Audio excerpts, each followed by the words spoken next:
Right now, I know things are hard with COVID, but for the future references, try that out. Other than that, I just hope that you take care of it so that you don't have to deal with getting a root canal. Nobody wants root canals. Who wants that? Nobody. Nobody wants root canals.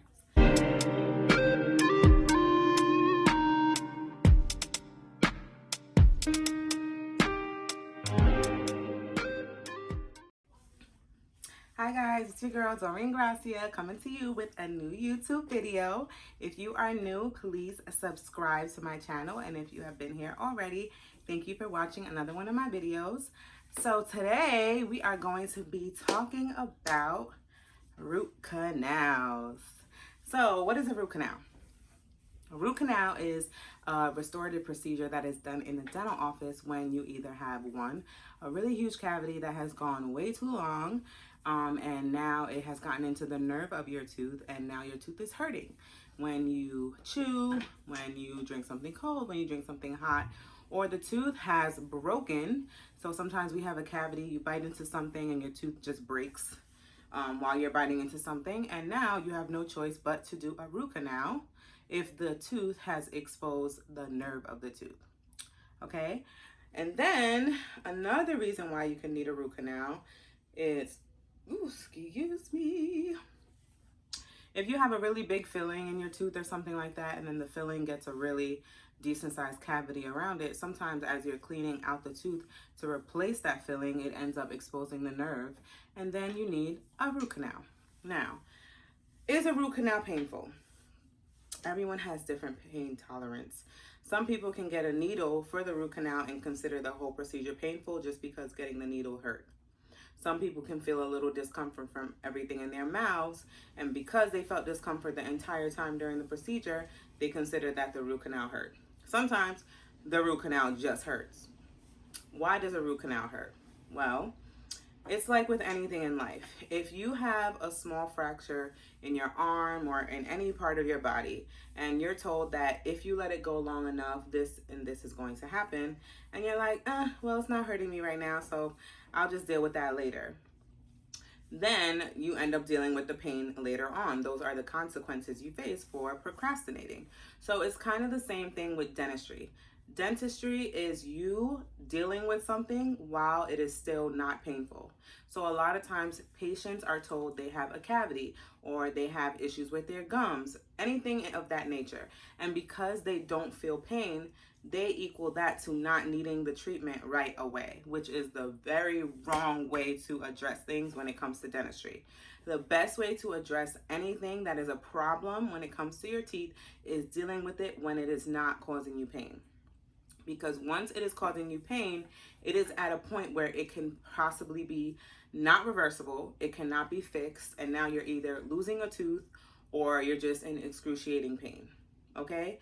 Or you're spending more money to restore the tooth.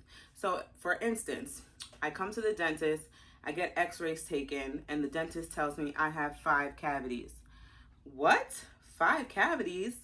Nothing bothers me. Nothing sensitive. How could I have 5 cavities? I don't even see anything in my mouth. Where are these 5 cavities?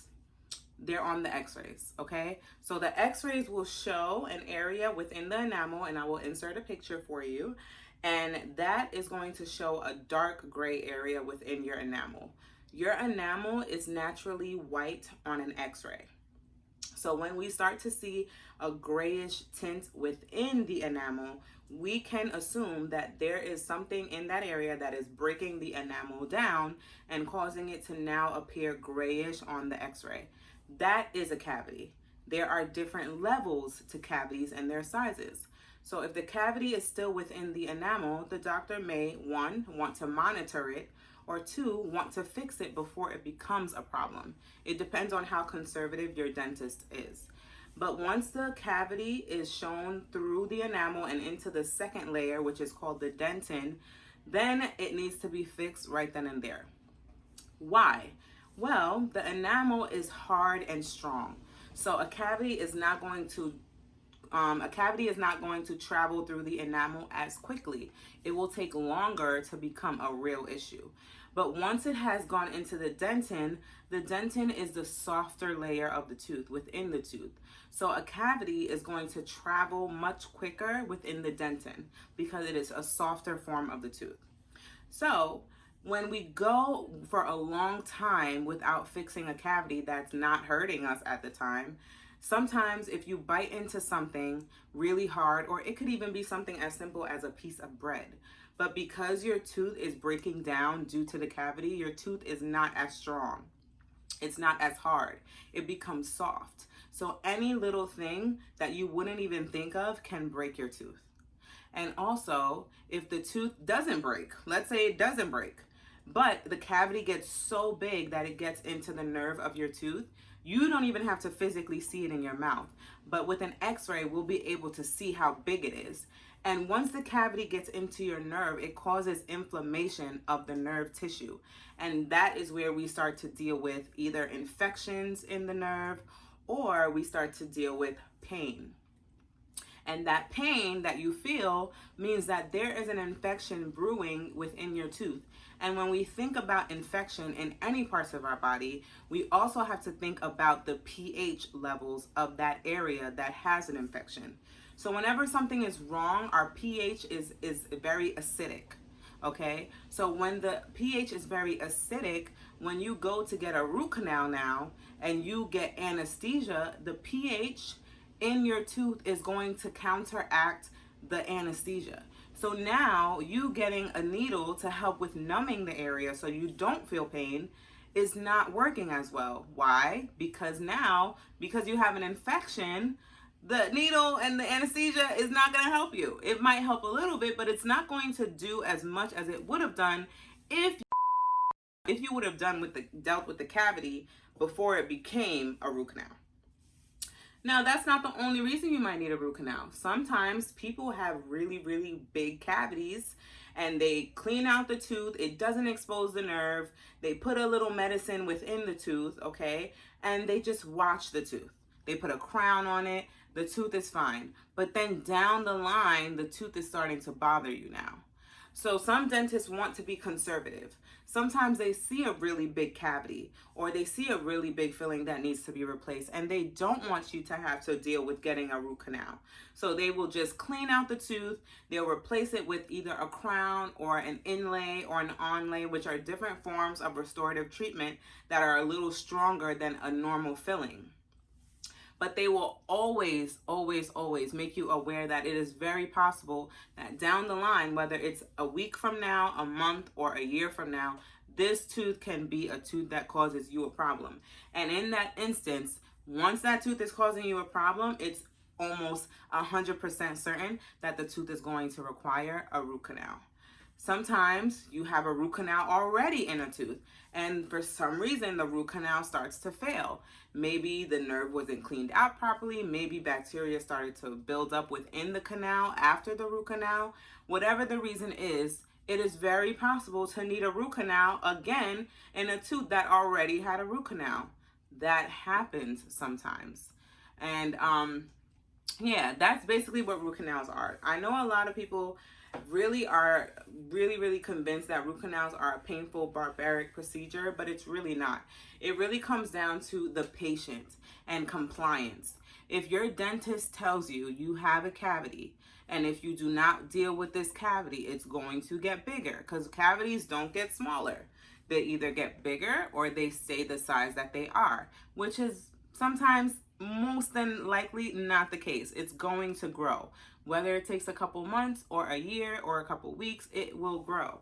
And as it grows, it's going into different layers of your tooth. And the further it goes into your tooth, the more likely that it's going to cause a lot of pain.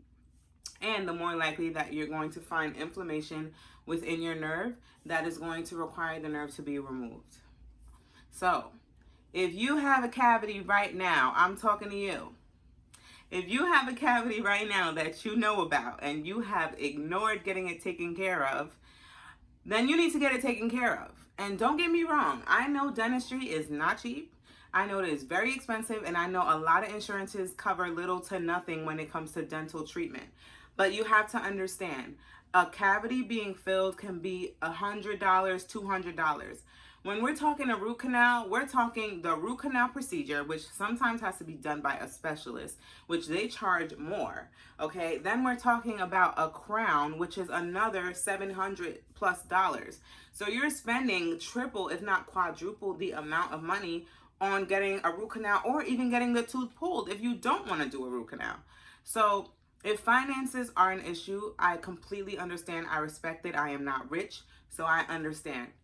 But it is very important to understand that you can save up towards getting the filling done. Maybe you have a dentist that is willing to do a payment plan with you, or you can go to your local dental schools around your area and see if you can get treatment there, because a lot of schools that teach dentistry or dental hygiene often offer services to the public without the need of insurance at a very, very cheap rate, because these are students that are learning how to do these procedures under the supervision of licensed dentists and licensed dental hygienists. So there are other options out there. It's just a matter of making yourself more knowledgeable to what is accessible to you in your community. So if you have a cavity right now, you can't afford to do it at your dentist, check around the dental schools around your area and see if you can get it done there. Right now, I know things are hard with COVID, but for the future references, try that out. Other than that, I just hope that you take care of it so that you don't have to deal with getting a root canal. Nobody wants root canals. Who wants that? Nobody. Nobody wants root canals. So yeah, if you have any questions about root canals that I did not answer, please comment below.